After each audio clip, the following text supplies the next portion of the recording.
bukan kesulitannya, justru adrenalinnya di situ kali. Memang harus saya yang telepon satu-satu ke temannya dia. Terus nyarinya sih memang yang sulit tuh nyarinya. Apalagi kalau udah angkatan umurnya udah lumayan agak tua gitu ya.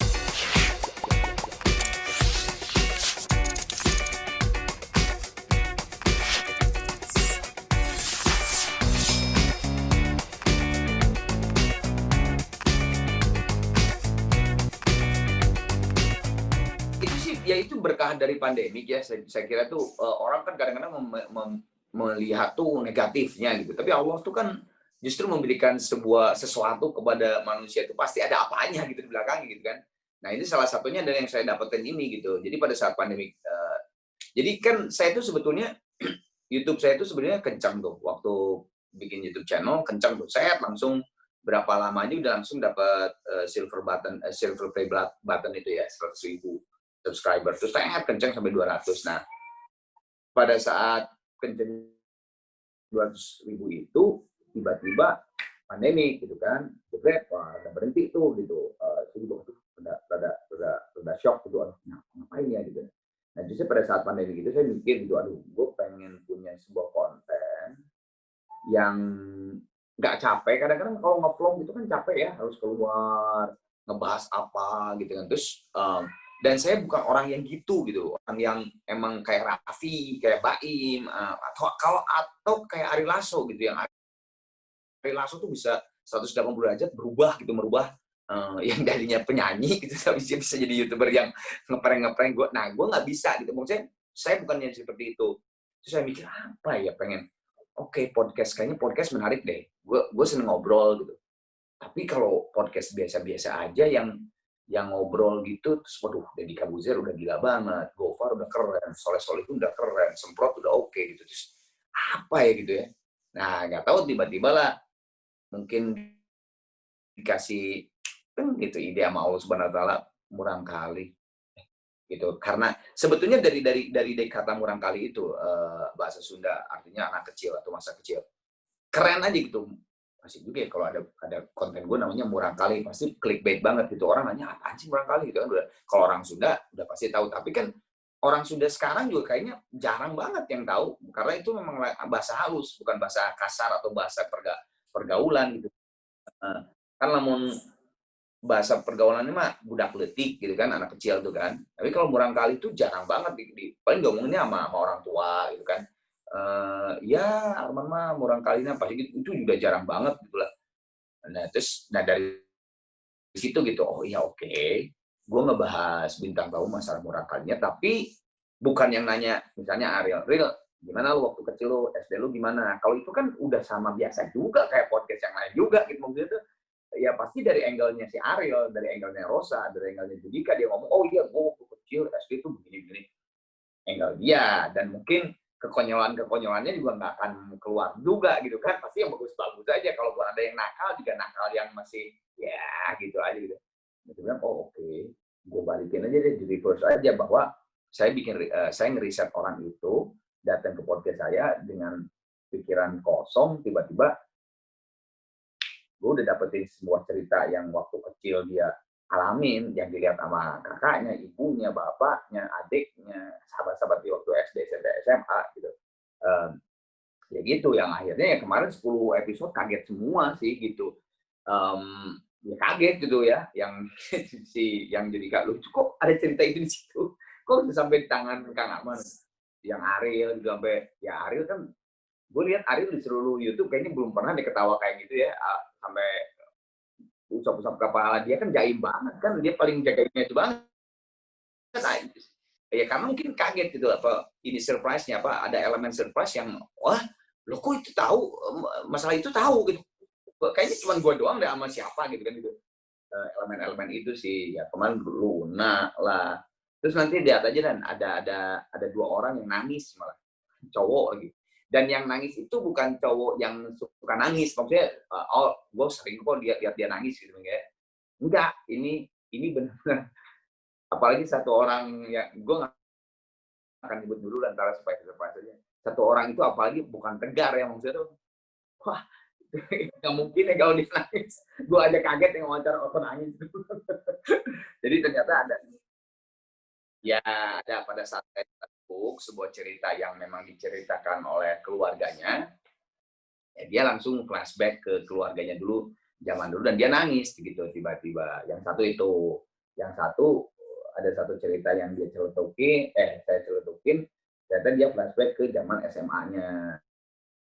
Dan ternyata si si bintang tamu itu belum pernah ketemu lagi sama tuh orang dari sejak SMA keluar sampai sekarang gitu. Jadi dia langsung nangis, terus langsung kan gue boleh minta nomor teleponnya enggak, gue aja susah banget carinya. Oh iya, udah iyalah, silakan, gue bilang gitu. Ya kayak gitu lah. Ya kesulitannya gila banget.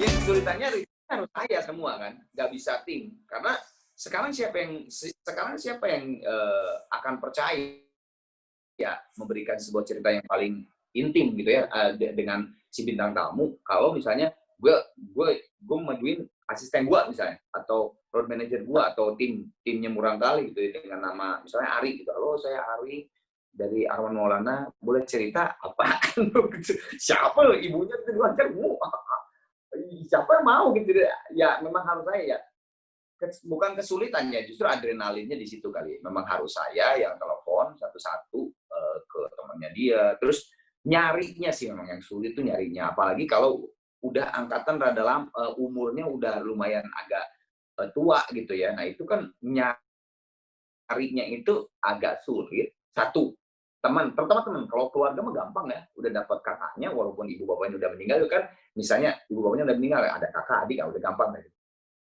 Yang sulit itu teman, Eee, satu nyarinya, susah gitu ya, teleponnya apa segala macam. Kedua, yang susah itu adalah kalau bintang tamunya udah agak tua, pas diwawancara udah pada lupa-lupa gitu.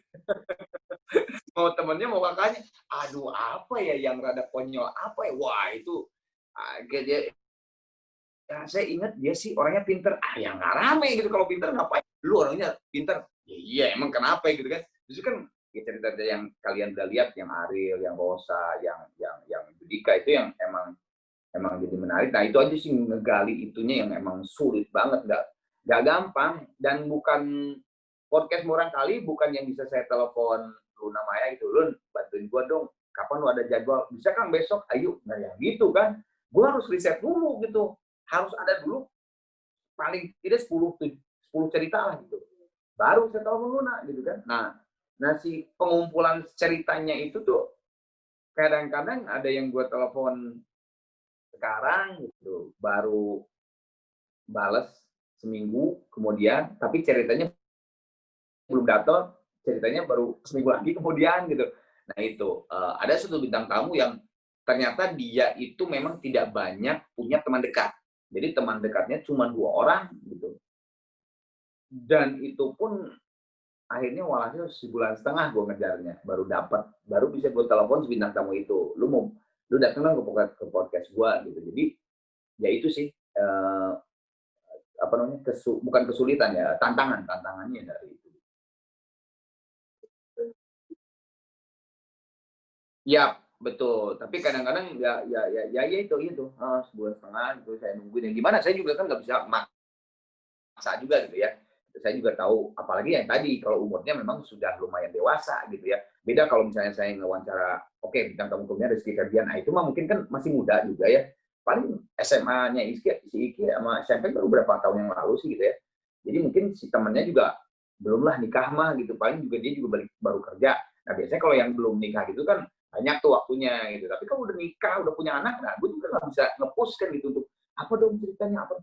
Aduh ya kayak kemarin misalnya gue tungguin gitu, ini udah berapa hari ya? 5 hari, oke, oke, coba ini WhatsApp. Gimana udah ada ceritanya si ini, si A gitu ya.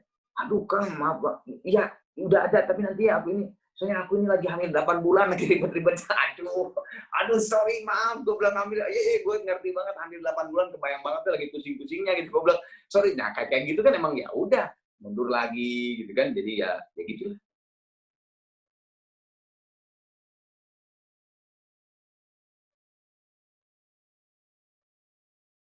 Hmm.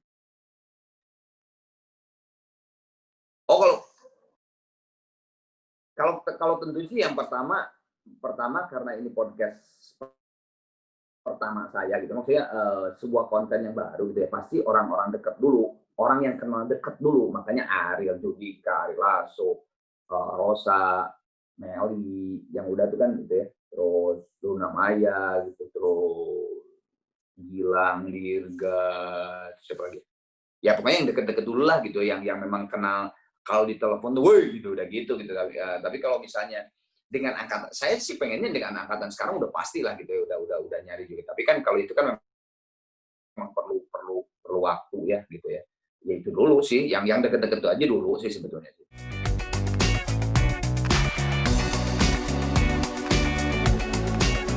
Ada sih, saya kemarin dapat ide lagi gitu, ide lagi konten yang lain, tapi memang saya masih belum bisa ungkapkan gitu, apa kontennya. Tapi memang saya tuh mencari konten yang memang sayanya juga nyaman untuk melakukannya gitu. Bukan konten yang gue harus misalnya bersandiwara atau gimmick-gimmick, karena saya bukan orang seperti itu gitu kan. Nah, satu konten kayak maksudnya konten yang gampang dilakukan gitu ya, satu lagi konten yang musik, ada hubungannya dengan musik gitu, bermain musik gitu. Nah, tapi kan kalau yang bermain musik itu perlu persiapan yang cukup matang, karena kan main musik itu kan pasti harus ada alat musik, harus ada engineer-nya, harus setting-nya bener gitu kan. Nah itu, tapi saya bener-bener pengen banget gitu, karena kan saya karena kan saya penyanyi gitu, saya musisi, masa di konten saya tidak ada. Karena dulu sebenarnya waktu sebelum pandemi kan ada kan, saya udah kolaborasi sama Anmes kan, ya, kalau lihat di YouTube channel saya udah sama si Sabian, terus udah ya itu doang ya kalau nggak salah yang musik gitu ya. Beltran Preto sih cuma wawancara aja kalau nggak salah, belum belum sempat nyanyi. Saya nyanyi di YouTube channelnya dia malah. Nah saya tuh kemarin udah ada ide juga, yang musik juga udah ada ide juga gitu. Tapi memang ya itu perlu persiapan yang cukup matang dulu. Jadi paling setelah pulang dari Inggris lah baru saya seriusin kalau yang. Tapi kalau yang konten yang satu lagi itu, yang itu kan gampang, kontennya itu benar-benar saya cuma istilahnya saya onin YouTube saya, udah tinggal jreng aja lah saya misalnya live atau apa, tapi asal